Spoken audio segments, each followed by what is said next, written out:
আপনাকে গোনা সেইটা করে, ওর সেইটা করে, আমরা সাহাবা সবচেয়ে বেশি হকদার, আমরা সেইটা করব। নবী আপনি তাড়াতাড়ি বলুন না, কুল ইন্নামা আনা বাশারুম মিসলুকুম, আমাকে সেইটা করিও না, আমি তোমাদের মতো মানুষ। নবী বুঝিয়েছেন আজিজি ইনকিসারি, নিজেকে নমনীয় বানানোর জন্য। নবীকে আমার মতন বললে ঈমান 1 তালাক, ঈমান 2 তালাক, ঈমান 3 তালাক, ঈমান হবে 22 তালাক। কথা বলো ঠিক কি না? কারণ কি জানেন? আপনি কল্পনা করুন আমার সাথে, আপনাদের ঘরে অনেকের বউ আছে, আপনার বউর 2 হাত, আপনার মার 2 হাত, আপনার বউর 2 পা, আপনার মার 2 পা, আপনার স্ত্রীর 2 চোখ, আপনার মার 2 চোখ। আপনি যদি আপনার মায়ের পেটের দিকে তাকাই বলেন তোমার পেটটা দেখতে আমার মায়ের পেটের মতো, সাথে সাথে স্ত্রী হারাম হয়ে যাবে। কাফারা দেওয়া না দেওয়া পর্যন্ত স্ত্রী হালাল করতে পারবে না।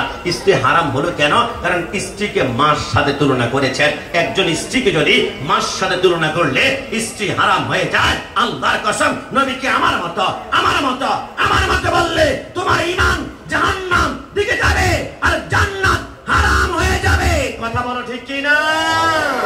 এজন্য আমরা স্পষ্ট বলেছি আহলে সুন্নাত ওয়াল জামাতের আকীদা, রাসূল কখনো আমার মতো হতে পারে? জবান খুলে বলুন, পারে? যুবক আমার, মুসলমান কাম অন্তরে কান লাগাতে হবে। আমার নবী কেমন নবী আমি ছোট্ট করে যদি আপনাদেরকে বলতে চাই, নবীকে আমার মতো বলার পূর্বে চিন্তা করতে হবে সরকারে মদিনা সাল্লাল্লাহু আলাইহি ওয়াসাল্লামের ঘরের দরজার মধ্যে ঠক ঠক করে 2টা আওয়াজ হলো। ভিতর থেকে মা ফাতেমা প্রশ্ন করলো, মান আনতা, আপনি কে? বলে আনা মালাকুল মউত, আমি হচ্ছি আজরাইল। মা ফাতেমা কাঁদতে শুরু করলো, কিরে আজরাইল, আমাদের নোয়াপাড়া এখান চট্টগ্রামে কোনো ঘরের মধ্যে এসে তুমি পারমিশন নেও না, কিন্তু আজকে রাসূলুল্লাহর ঘরের দরজার সামনে পারমিশন কেন? আজরাইল বলে তামাম দুনিয়ার সমস্ত ঘরে পারমিশন ছাড়া ঢোকা যায়, কিন্তু 2টা ঘরে পারমিশন ছাড়া ঢোকা যায় না। একটা হচ্ছে রাসূলুল্লাহর ঘর মুবারক, আরেকটা হচ্ছে আলী, মা ফাতেমা, হাসান, হুসাইন, আহলে বাইতের ঘর মুবারক। একটু জবান খুলে বলে সুবহানাল্লাহ। আজরাইলকে পারমিশন দেওয়া হলো। আজরাইল বলে আমি ঘরে ঢুকলাম। ঢুকার পর রাসূল বলে, কিরে আজরাইল, আমার রূহ বুঝি কবজ করবা? আজরাইল বলে, রাসূলুল্লাহ আপনার পারমিশন ছাড়া একটা পশম যদি আমি আঘাত করি, আবা ওয়াস্তাকবারা ওয়া কানা মিনাল কাফিরিন, ইবলিসের মতো আল্লাহ আমাকে জিন্দেগীর আমলগুলো বরবাদ করে ফেলবে। আজরাইল বলতে শুরু করলো, নবী আপনি পারমিশন দিলে রূহটা কবজ করব, কিন্তু পারমিশন ছাড়া আপনার পশমে আঘাত করতে পারবো না। নবী আমার বলে, আজরাইল আমাকে একটু সময় দাও, আমার কলিজার টুকরা কন্যা ফাতেমার সাথে একটু কথা বলতে চা। কিছুক্ষণ পরে আমার নবী দেখলো, আইনা ফাতেমা, তো হে ফাতেমা কোথায়? সেকেন্ডের ভিতরে মা ফাতেমা বলে, লাব্বাইকা সাদাইকা রাসূলুল্লাহ, এত মায়ের ডাক জিন্দেগিতে শুনি নাই, মনে হয় দুনিয়ার সবচেয়ে শেষ ডাক হয়ে গিয়েছে। আমার নবী বলে, ডান পাশে দাঁড়িয়ে আছে আজরাইল, পাটা জমিনে, মাথাটা আসমানে। আরে ফাতেমা, তোমার কিছু চাওয়ার রয়েছে কিনা, তুমি আমার কাছে চাইতে পারো। মা ফাতেমা কেঁদে কেঁদে বলে, নবী আমি আপনার কাছে কি চাইবো? আপনি ভালো করেই তো জানেন আমার ঘরে মাত্র 2খানা মাটির পেয়ালা রয়েছে। একখানা আমার স্বামী আলী খানা খায়, আরেকখানা আমি খাই। নবী আমার ঘরে আপনি ভালো করেই জানেন পানি ঠান্ডা রাখার জন্য পানির একখানা মশক রয়েছে, এছাড়া আরেকটা জিনিস রয়েছে, এটা হচ্ছে নামাজের মুসল্লা। মানুষ মনে করবে আমি ফাতেমা কোটি কোটি জান্নাতের রমণীদের সরদারণী, আমার নামাজের মুসল্লা মনে হয় ওরে মনে মুক্তা দিয়ে তৈরি। কিন্তু নবী আল্লাহর কসম করে বলে, আমার নামাজের মুসল্লাটা হচ্ছে খেজুর গাছের পাতা দিয়ে তৈরি। একটু জবান খুলে বলে সুবহানাল্লাহ। আল্লাহর নবী চোখের পানিগুলো পড়ে বলে, ফাতেমা, ফাতেমা বলে, নবী কিচ্ছুই চাই না। আমার নবী বলে, হে ফাতেমা, কোটি কোটি নারীদের সরদারণী, তুমি চাইলে লক্ষ লক্ষ আইটেমের খাওয়া তোমার সামনে চলে আসবে, সোনার প্লেট চলে আসবে, হীরামণি মুক্তা নামাজের মুসল্লা জান্নাত থেকে চলে আসবে, কিন্তু তুমি গরিব অবস্থায় কেন রইলা? মা ফাতেমা বলে, নবী আমিও তো চিন্তা করি, আপনার নবীর নাম হচ্ছে দুজাহানের বাদশা। দুজাহানের বাদশা হওয়ার পর আপনার পেটের মধ্যে আপনি পাথর কেন বাঁধেন? আমার তো কোনো বুঝে আসে না। নবী আমি বুঝে ফেললাম আপনি অন্য কোনো কাহিনী আছে। আমার নবী বলে, কি কাহিনী? ও ইয়া রাসূলুল্লাহ, আপনার মনে আছে আপনি মেরাজ থেকে ঘুরে আসার পরে যখন আপনাকে জিজ্ঞেস করেছিলাম জান্নাতে কি দেখেছেন, নবী আপনি বলেছেন জান্নাতে আমি যা দেখেছি আমি আশ্চর্য হয়ে গিয়েছি। আমি দেখলাম জান্নাতে ধনীদের চাইতে গরিবদের সংখ্যা বেশি। একটু জবান খুলে বলি সুবহানাল্লাহ। এই জন্য আমি রাসূলুল্লাহ ধনীদের পক্ষ না নিয়ে গরিবদের পক্ষে চলে গেলাম। আমি ফাতেমা গরিবদের পক্ষে চলে গেলাম। আমার নবী বলে, ফাতেমা কিছু চাওয়ার রয়েছে কিনা? মা ফাতেমা কেঁদে কেঁদে বলে, নবী কিচ্ছু চাওয়ার নাই। তবে নবী দুনিয়ার জমিন থেকে যাওয়ার পরে কবর, কবরের পরে আরেকটা জায়গা হবে, ইদাস সামাউ ফাতারাত ওয়া ইদাল কাওয়াকিবু তাজারাত। কিয়ামতের ময়দান। মা সন্তানকে চিনবে না, সন্তান মাকে চিনবে না। নবী কঠিন কিয়ামতের ময়দানে আপনাকে আমরা কোথায় পাবো? আমার নবী কান্না করে বলে, ফাতেমা কঠিন প্রশ্ন করেছ, কিয়ামতের ময়দানে তুমি আমাকে একটা জায়গার মধ্যে পেতেই পারো যেটার নাম মিজান, যেখানে আমার উম্মতের নেকি এবং বদিগুলা মাপা হবে। আমি রাসূল সেইখানে দাঁড়িয়ে থাকবো। ফাতেমা বলে, নবী সেইখানে যদি না পাই? নবী আমার বলে, হাউজে কাউসারের সামনে পাবে। ওইখানে যদি না পাই? নবী আমার বলে, ফুলসিরাতের গোড়ার মধ্যে পাবে। চুলের চেয়েও চিকন, তলোয়ারের চেয়েও ধার। গুনাহগার বান্দার পাগুলা কেটে কেটে জাহান্নামের মধ্যে নিক্ষিপ্ত হবে। নবী সেইখানে যদি না পাই? নবী আমার বলে, মাকামে মাহমুদের নিচে সিজদার মধ্যে পড়ে রব্বি হাবলি উম্মতি উম্মতি বলে কাঁদবো, এখানে পাবে। মা ফাতেমা প্রশ্ন করে, নবী আমার প্রশ্ন, এট এ টাইমে চারটা জায়গার মধ্যে আপনার উম্মত যদি মুসিবতের মধ্যে পড়ে যায়, এট এ টাইমে আপনি চারজন উম্মতকে আপনি কিভাবে রক্ষা করবেন? আমার নবী মুস্কি এসে বলে, হে ফাতেমা, তুমি আমাকে এখনো চিনতে পারো নাই গো ফাতেমা। দুনিয়ার কোনো বাবার মতো আমাকে বাবা মনে করো না। হে ফাতেমা, আকাশে যখন বৃষ্টি হয়, বৃষ্টি পড়ার পূর্বে আকাশে বিজলি মারে, ঝিলিক মিলিক করে। বিজলি যেমন সেকেন্ডের ভিতরে তামাম দুনিয়াকে আলোকিত করে ফেলে। আমি বিজলির মতো দৌড়াদৌড়ি করব, একটা উম্মতকে আমি জাহান্নামে যাইতে দিব না। একটু জবান খুলে বলে সুবহানাল্লাহ। ওই মদিনায় আছে না আমার জানে মুহাম্মদ রাসূল, সেই মদিনার প্রেমিক হয়ে আমি যদি করি ভুল, ওই মদিনা আছে না আমার জানে মুহাম্মদ রাসূল, সেই মদিনার প্রেমিক হয়ে আমি যদি করি ভুল, বলে বড়া জীবন আমার তাতে দুঃখ লাগে না।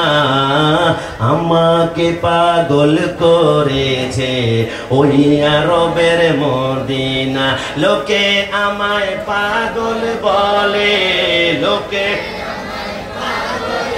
হয় না কাজে, লোকে আমায় পাগল বলে, লোকে পাগল বলে, আমার দুঃখ লাগে না।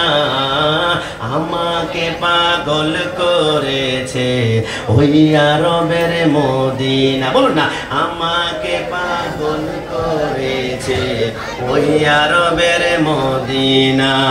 যুবক আমার, পর্দানি সিংমা বোনটা, মাইকের যারা বাইক থেকে শুনতে পাচ্ছেন, অন্তরে কান লাগাবেন। নবী আমার কেমন নবী ছিল? আমার নবীর ডান পাশে আজরাইল। এবার আমার নবী বলে, আজরাইল আমার রূহটা কবজ করো। আজরাইল বলে, রাসূলুল্লাহর রূহ যখন কবজ করা শুরু করলাম, আজরাইল বলে, রাসূলুল্লাহর রূহের নূরের তাজাল্লি আমার হাতের মধ্যে নেওয়ার পরে আজরাইল বলে, আমার ডান হাতটা থরথর করে কাঁপতে শুরু করলো। কি রে আজরাইল, কি হয়েছে? আজরাইল বলে, রাসূলুল্লাহর রূহের নূরের তাজাল্লি আমি সহ্য করতে পারছি না। আমি আল্লাহ বলে একটা চিৎকার করে আমি প্রথম আসমানের মধ্যে চলে গেলাম। হে ফেরেশতারা, আমি মুআল্লিমুল মালায়েকা, আমি তোমাদের সরদার, তোমরা আমাকে একটু সহযোগিতা করবে কিনা? ফেরেশতারা বলে, আপনি আমাদের লিডার, আমাদের বস, আপনি যা চাইবেন তাই করব। ফেরেশতারা সামনে বলে, আজরাইল বলে, কিচ্ছু চাই না, রাসূলুল্লাহর রূহের নূরের তাজাল্লি আমি সহ্য করতে পারি না। এমন একটা জায়গা আমাকে দেখাও না যেখানে রাসূলুল্লাহর রূহটা আমি সেইখানে রাখতে পারবো। আসমানের ফেরেশতারা হাউমাউ করে কাঁদতে শুরু করলো। কিন্তু ফেরেশতারা কান্না করে কেন? ফেরেশতারা বলে, সব পারবো, কিন্তু রাসূলুল্লাহর রূহটা রাখার জায়গা আমি দিতে পারবো না। বলে, কেন কেন? বলে, আল্লাহর কসম, রাসূলুল্লাহর রূহের নূরের তাজাল্লিতে যদি রাখা হয়, তামাম ফেরেশতারা আসমানটা আমার আল্লাহ জ্বালিয়ে পুড়িয়ে আঙ্কার করে ফেলবে। একটু জবান খুলে বলে সুবহানাল্লাহ। আজরাইল বলে, দ্বিতীয় আসমান গেলাম, সেইখানে রাখতে পারলাম না। তৃতীয় আসমান গেলাম, ফেরেশতারা বলে, আল্লাহর দোহাই লাগে, আপনি রাসূলুল্লাহর রূহ মোবারকটা রাখবেন না, আমাদের আসমান ঝুলে পড়ে চারঘার হয়ে যাবে। পঞ্চম গেল, ষষ্ঠ গেল, সপ্তম গেল, কখনো রাখার জায়গা নাই। আজরাইল বলে, এবার আমি চোখটা বন্ধ করে তাহাতা সারা আমার 7 জমিনের নিচের মধ্যে গিয়ে আমি সিজদার মধ্যে পড়ে কাঁদতে লাগলাম। আল্লাহ আদম থেকে শুরু করে ঈসা রূহুল্লাহ পর্যন্ত সমস্ত নবীদের রূহ আমি কবজ করেছি, বিন্দুমাত্র কষ্ট অনুভব হয় নাই। কিন্তু আল্লাহ বুঝলাম না, রাসূলুল্লাহ রূহের তাজাল্লি আমি সহ্য করতে পারছি না। আল্লাহ এই রূহটা রাখার আসলে কোনো জায়গা আছে কিনা? আমার আল্লাহ বলে একটা জায়গা আছে। আজরাইল অবাক হয়ে যায়, আসমান জমিনে পাত্তা পাত্তা কোনা কোনা জাররা জাররা খুঁজে খুঁজে আমি দেখলাম কোথায় ওর রাখার জায়গা নাই। আল্লাহ সেইটা আবার কোন জায়গায় আপনি আমাকে একটু বলুন না। আমার আল্লাহ বলে একটা জায়গা আছে, যেইখান থেকে রূহটা বের করেছ আবার সেইখানে ঢুকিয়ে দাও। একটু জবান খুলে বলে সুবহানাল্লাহ। আজরাইল বলে আল্লাহ, আমার আল্লাহ বলে আজরাইল কি বলতে চাও? আজরাইল বলে আল্লাহ রূহটা যদি আবার ঢুকাই দেয় তাহলে তো মানুষটা জিন্দা হয়ে যাবে। আমার আল্লাহ বলে নবীটা আমার মরা নয়। আলা হযরত বলে তু জিন্দা হে ওয়াল্লাহ, তু জিন্দা হে ওয়াল্লাহ, মেরে চশমে আলম সে চুপ জানে ওয়ালা, নবী আমার জিন্দা নবী। আজরাইল বলে আল্লাহ নবী যদি জিন্দা হয়ে থাকে তাহলে রাসূলুল্লাহর রূহটা কেন কবজ করিয়েছেন? প্রয়োজন কি ছিল? আমার আল্লাহ বলে একটা কারণে করিয়েছি। আমি কোরআনের ভিতরে একটি আয়াত নাযিল করেছিলাম, কুল্লু নাফসিন যায়িকাতুল মাউত, জন্ম গ্রহণ করবে মৃত্যুটাকে বরণ করতে হবে। এখন রাসূল যেহেতু জন্ম গ্রহণ করেছেন, কিছুক্ষণের জন্য যদি মৃত্যুবরণ না করে আমার কোরআন মিথ্যা হয়ে যাবে। আমি কিছুক্ষণের জন্য রূহটা কবজ করিয়ে আমি কোরআনকে সত্যায়িত প্রমাণ করলাম, কিন্তু নবী আমার মরা নয়, নবী আমার জিন্দা নবী। একটু জবান খুলে বলে সুবহানাল্লাহ। তুমি নবীর উম্মত দাবি করো, সুন্নাহ মানো না, নবীর অপমানে তোমার হৃদয় কাঁদে না। ডান হাত তুলে বলো ঠিক কিনা? তুমি নবীর উম্মত দাবি করো, সুন্নাহ মানো না, নবীর অপমানে তোমার হৃদয় কাঁদে না।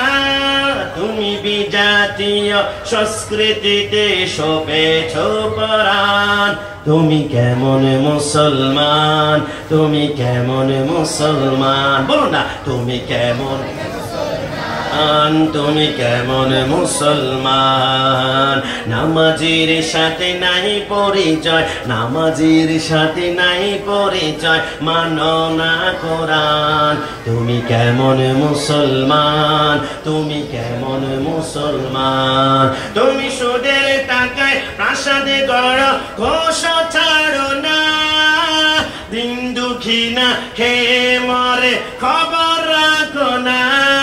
ডান হাত তুলে বলো ঠিক না? তুমি সুদের টাকায় প্রাসাদে গড় ঘোষ ছাড়ো না, দিন দুঃখী না খেয়ে মরে খবর রাখো না। তুমি ঘুষকে অবিচার কর সাজিয়া প্রদান, তুমি কেমন মুসলমান, তুমি কেমন মুসলমান? বলো না তুমি কেমন মুসলমান, তুমি কেমন মুসলমান? তুমি কেমন মুসলমান?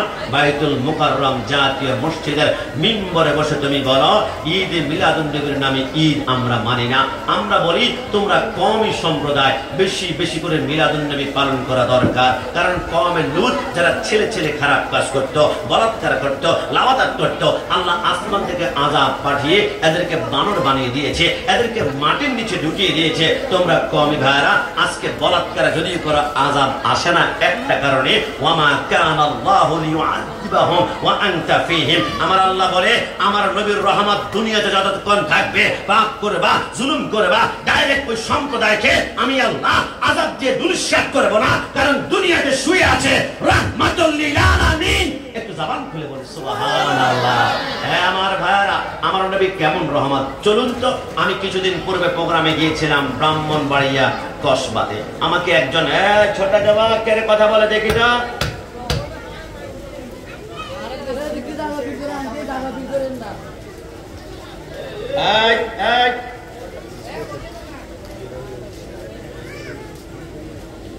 পরিবেশ আগের থেকে অনেকটা ঠান্ডা হয়েছে না? আরো ঠান্ডা হয়ে যাবে। ছোট্ট ছোট্ট বাচ্চারা আসছে তো, ধমক দেওয়া যাবে, তবে আস্তে করে ধমক দিতে হবে। ধমক দিয়ে ভাগাই দিলে হবে না। ধমক দেওয়ার পরে ছোট্টদের প্রতি লাস্টে একটা মুস্কি হাসি মারতে হবে, কারণ ছোটদেরকে স্নেহ করা রাসূলের সুন্নাত। আমরা সুন্নিরা উগ্রবাদী নয়। উগ্রবাদীতে হচ্ছে তারা যারা নুরাল পাগলার লাশকে কবর থেকে টানিয়ে উঠে রাস্তার মধ্যে পিটে আবার আগুন লাগিয়ে দিয়েছে। আল্লাহ বলে মিনহা খলাকনাকুম ওয়া ফিহা নুঈদুকুম ওয়া মিনহা নুখরিজুকুম তারাতান উখরা। আল্লাহ বলে যে মাটি থেকে সৃষ্টি করা হয়েছে ওই মাটিতে দাফন করা হবে, ওই মাটি থেকে আমি আল্লাহ তোমাদেরকে আবার বের করব। আল্লাহ বলে মাটি থেকে বের করব আমি। তাওহীদি জনতা বলে আল্লাহ তুমি দরকার নাই, আমরা বের করে পেট্রোল মেরে মেরে জ্বালিয়ে ফেলবো। আমার আল্লাহ বলে দুনিয়াতে কেউ যদি অপরাধ করে তাহলে দুনিয়ার আদালতে বিচার হবে, মৃত্যুর পরে তার বিচার হবে আল্লাহর আদালতে। কিন্তু তাওহীদি জনতা নাম দিয়েছে আল্লাহর নামে, কিন্তু আল্লাহ বিচার করতে চায় আল্লাহর আদালতে।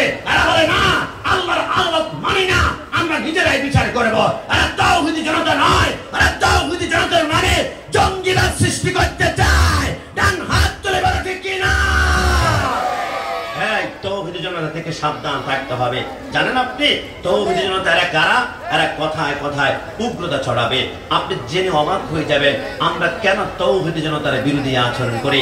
আর রাসূলুল্লাহর জামানায় এদের নাম ছিল মুনাফিক, নাম পরিবর্তন করে তাবিদের জামানায় নাম দিয়েছে খারেজি, এরপর নাম পরিবর্তন করে নাম দিয়েছে রাফেজি, এরপর নাম পরিবর্তন করে নাম দিয়েছে ওহাবি, এরপর নাম পরিবর্তন করে নাম দিয়েছে তাবলীগ জামাত, এরপর বর্তমান নাম দিয়েছে তাওহীদি জনতা।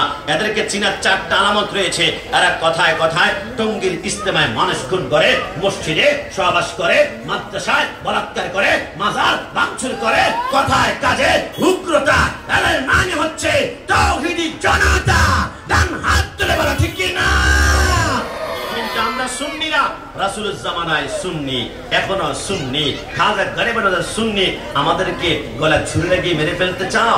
আমার ভাই শহীদ নুরুল ইসলাম ফারুকের ঘরে তোমরা তিনকে জবাই করেছ, ইমান বিক্রি করেছে? করে নাই। গাজীপুরে আমার ভাই রইসুদ্দিনের গলার মধ্যে তোমরা ছুরি লাগিয়েছ, এরপর মুখ থেকে পানির বোতল কেড়ে নিয়েছ, ইমান কিনতে পেরেছ? পারো নাই। সুন্নিরা এক জায়গায় বিক্রি হয়ে গিয়েছে, ওইটা হচ্ছে মদিনা ওয়ালা। একটু জবান খুলে বলি সুবহানাল্লাহ। এজন্য সুন্নি পরিচয় খুশি না বেজার? এটা জবান খুলে খুশি না বেজার? অনেকে সুন্নি পরিচয় দিলে বলবে বিরিয়ানি খোর, জিলাপি খোর, বেদাতি, মাজার পূজারি। রাগ করা যাবে? রাগ করা যাবে না। নোয়াপাড়াতে একটা ছেলে যদি একটা মেয়ের সাথে প্রেম করে তাহলে ছেলের মাথায় অসংখ্য বদনাম নিতে হয়, কলঙ্ক নিতে হয়। তো একটা মেয়ের সাথে প্রেম করতে হলে যদি মাথায় কলঙ্ক নিতে হয়, এটাও মনে রাখবা। মদিনাওয়ালা নবীর সাথে প্রেম করতে হলো মাথায় কলঙ্ক নিতে হবে, বদনাম নিতে হবে। নবীর সাথে প্রেম করবা, তোমাকে বিদাতি বিদাতি বিদাতি বলে গালি দিবে। নবীর সাথে প্রেমের কানেকশন লাগাবা, মাজার পূজারি বলে গালি দিবে। সুন্নি পরিচয় থেকে আমাদেরকে দূরে সরাতে পারবে। মুফতি গিয়াসউদ্দিন তাহেরি সাহেবের নাম শুনছেন না? তিনি মাঝে মাঝে একটা ডায়লগ বলে, আমি তো বালা না, বালা লইয়া থাইকো। তো আমরাও বলি ওহাবি বালা না, সুন্নি হইয়া থাইকো। কথা বলো ঠিক না? কোরআনের কথা গুলো, হাদিসের কথা গুলো মাইনা মাইনা চইল, ওহাবি বালা না, সুন্নি হইয়া থাইকো। আপনারা কি ভয় পাচ্ছেন? কি কোনো সমস্যা আছে? কি আক্রমণের জন্য আপনারা ভয় পাচ্ছেন? না, সুন্নি किस्मत की बात है, सुन्नी तकदीर की बात है, सुन्नी नसीब की बात है। सुन्नी होते पेरे सबाई जबान खोले उच्च आवाजे एकबार बोली আলহামদুলিল্লাহ। আমরা সুন্নিদের স্পষ্ট বক্তব্য হচ্ছে, ভালো যদি বাসতে হয় নবীকে বাসো, ভালো যদি বাসতে হয়, আর একটু জবান খোলে, ভালো যদি বাসতে হয়। না না, এটা যে আপনি বলছেন আমি তো বিশ্বাস করতে পারছি না। আপনি বলেন ভালো যদি বাসতে হয় নবীকে বাসো। আমি গত এক সপ্তাহ পূর্বে প্রোগ্রাম করেছিলাম কেরানীগঞ্জে। আমি প্রোগ্রাম করে শাপলা চত্বরে যখন পার হব রাত 2:30, দেখলাম দুইজন যুবক হাতের মধ্যে মদের বোতল নিয়ে মদ পান করার মাতলামি করছে। আমি জিজ্ঞেস করলাম ঘটনা কি? হুজুর, একজন মেয়ের সাথে আমার লাভ কানেকশন ছিল, আমাকে ব্রেকআপ করেছে, আমাকে ছেড়ে দিয়েছে, প্রতারণা করেছে, ধোঁকাবাজি করেছে। ওটাকে কি হয়েছে? হুজুর, টেলিভিশনের পর্দায় দেখেছি আমি, যদি কোনো মেয়ে তোমাকে ব্রেকআপ করে তাহলে মদ পান করে মাতলামি করতে হয়। আমি বললাম তাই নাকি? বললো হ্যাঁ। আমি বললাম এমন প্রেম তুমি কেন করবা যেটার ভিতরে ধোঁকা আছে, ছেড়ে যাওয়ার সম্ভাবনা আছে, প্রতারণা থাকতে পারে। আর এমন একটা প্রেমিক পুরুষ তো আছে যিনি জীবনে তোমাকে ছাড়বে না। এমন একজন প্রেমিক পুরুষ আছে যার সাথে প্রেমের কানেকশন লাগাও, কখনো প্রতারিত হবে না, তোমাকে ছেড়ে যাবে না। তোমার মা, তোমার বাবা, স্ত্রী, পুত্র সবাই ছেড়ে চলে গেল, তিনি তোমাকে কবরে ছেড়ে যাবে না। ইনি হচ্ছেন সাইয়্যিদুল মুরসালিন খাতামুন নবী। ভালো যদি বাঁচতে হয় ওই নবীকে ভালোবাসা। একটা জবান খুলে বলি সুবহানাল্লাহ। না আপনি বলবেন আমি যদি প্রশ্ন করে দোস্ত তুমি মেয়েটাকে কেন ভালোবাসলা, নারীর প্রতি কেন আকৃষ্ট হলো, আমাকে মুস্কি মুস্কি হেসে বলে হুজুর তার ডাগর ডাগর চোখ আমাকে পাগল করেছে। ও তার চোখের কারণে তুমি ভালো লেগেছে? হ্যাঁ হুজুর চোখগুলো হরিণের মতো। আমি বললাম চোখের কারণে যদি তোমার ভালোবাসা হয়ে থাকে তাহলে পরের দিন সকালবেলায় আমি তার চোখের ভিতরে অ্যাসিড মেরে দিলাম, চোখ দুটা নষ্ট, তোমার ভালোবাসা পরের দিন খালাস হয়ে গেল, শেষ হয়ে গেল। আমি যদি জিজ্ঞেস করি কেন তুমি নারীর প্রেমে পড়েছ, তার চেহারা বড্ড সুন্দর হুজুর, আমি পাগল হয়ে গিয়েছি। তাহলে চেহারার মধ্যে কেউ যদি অ্যাসিড মেরে দেয় তাহলে আপনার ভালোবাসা শেষ হয়ে যাবে। কিন্তু আমি তো এমন এক নবীকে ভালোবাসি, আমি জিন্দিগিতে নবীকে দেখি নাই, চুইতে পারি নাই, স্পর্শ করতে পারি নাই। শুনেছি ওই রাসূলের ঘাম মোবারক নাকি মণিমুক্তার মতো, শুনেছি ওই নবীর চেহারা নাকি পূর্ণিমার চাঁদের চাইতে ৭০,০০০ গুণ সুন্দর। আপনাদের চট্টগ্রামে এমন কোন ভক্তকে পাওয়া যাবে যে আপনি যাকে সুপারস্টার মানেন, উনি মৃত্যুবরণ করার ১ বছর পরে সুপারস্টারকে কেউ গালি দিয়েছে, ওই ব্যক্তি তার বিরুদ্ধে প্রতিবাদ করেছে? পারবেন না। কিন্তু আমরা সুন্নিরা এমন একজন সুপারস্টারের উম্মত, ওই নবী ১৪৫০ বছর আগে পর্দা গমন করেছে। ওই নবীকে কেউ যখন নিরক্ষর বলে আমাদের মাথার রক্ত গরম হয়ে যায়, আমাদেরকে সিক্স প্যাক বলে সহ্য করতে পারি না, তাও বলে ওই নবীর বিরুদ্ধে আঙ্গুল তুললে জিব্বা টেনে ছিঁড়ে ফেলবো। My property, my life, my property, my heart, my property, my soul. নবী আমার জান, নবী আমার প্রাণ। আমার নবীর বিরুদ্ধে জিব্বা নাড়ে, জিব্বা টেনে ছিঁড়ে ফেলা হবে। ডান হাত তুলে বলে ঠিক কিনা?